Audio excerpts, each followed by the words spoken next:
एक राजा ने भगवान श्री कृष्ण का मंदिर बनवाया और पूजा के लिए एक पुजारी को लगा दिया। पुजारी बड़े भाव से बिहारी जी की सेवा करने लगा। भगवान की पूजा अर्चना और सेवा टहल करते पुजारी की उम्र बीत गई। राजा रोज एक फूलों की माला सेवक के हाथ से भेज दिया करता था। पुजारी वह माला बिहारी जी को पहना देते थे। जब राजा दर्शन करने आता तो पुजारी वह माला बिहारी जी के गले से उतारकर राजा को पहना देते थे। यह रोज का नियम था। एक दिन राजा किसी वजह से मंदिर नहीं जा पाया। उसने एक सेवक से कहा, माला लेकर मंदिर जाओ। पुजारी से कहना, आज मैं नहीं आ पाऊंगा। सेवक ने जाकर माला पुजारी को दे दी और बता दिया कि आज महाराज का इंतजार ना करे। सेवक वापिस आ गया। पुजारी ने माला बिहारी जी को पहना दी।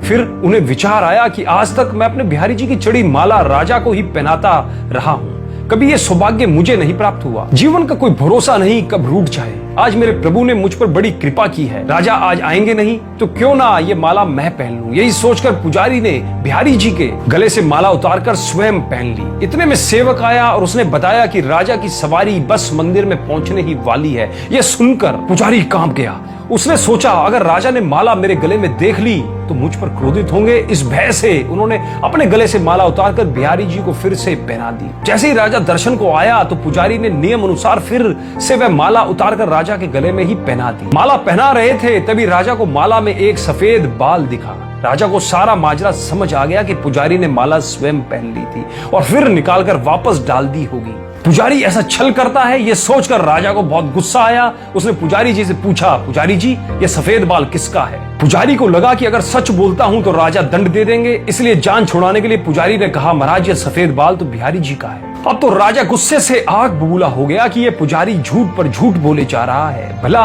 बिहारी जी के बाल भी कहीं सफेद होते हैं? राजा ने कहा, पुजारी अगर ये सफेद बाल बिहारी जी का है तो सुबह श्रृंगार के समय मैं आऊंगा और देखूंगा कि बिहारी जी के बाल सफेद है या काले। अगर बिहारी जी के बाल काले निकले तो आपको फांसी दे दी जाएगी। राजा हुक्म सुनाकर चला गया। पुजारी रोकर बिहारी जी से विनती करने लगा, प्रभु मैं जानता हूं आपके सम्मुख मैंने झूठ बोलने का अपराध किया।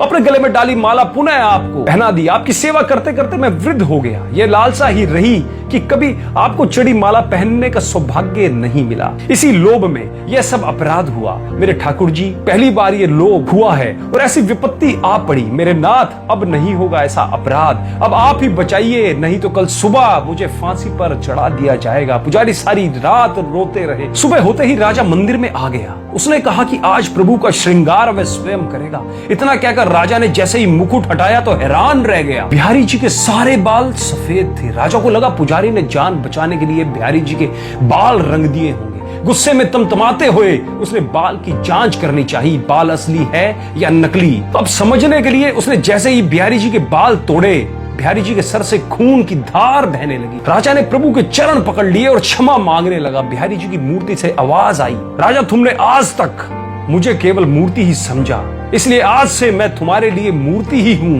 पुजारी जी मुझे साक्षात भगवान समझते हैं। उनकी श्रद्धा की लाज रखने के लिए आज मुझे अपने बाल सफेद करने पड़े, वह रक्त की धार भी भानी पड़ी। तुझे समझाने के लिए कहते हैं, समझो तो देव नहीं तो पत्थर। श्रद्धा हो तो उन्हीं पत्थर में भगवान सप्राण होकर भक्त से मिलने आ जाएंगे, अन्यथा तो सभी लोगों को उसमें पत्थर ही दिखता है। अतः मैं उम्मीद करता हूँ भगवान श्री कृष्ण की, भगवान श्री बांके बिहारी लाल जी की इस कथा, इस चमत्कारी कहानी ने आपके दिल को जरूर छुआ होगा। तो एक बार कमेंट के माध्यम से अपने विचार जरूर लिखिए और कमेंट में जरूर लिखिए, श्री बांके बिहारी लाल की जय हो।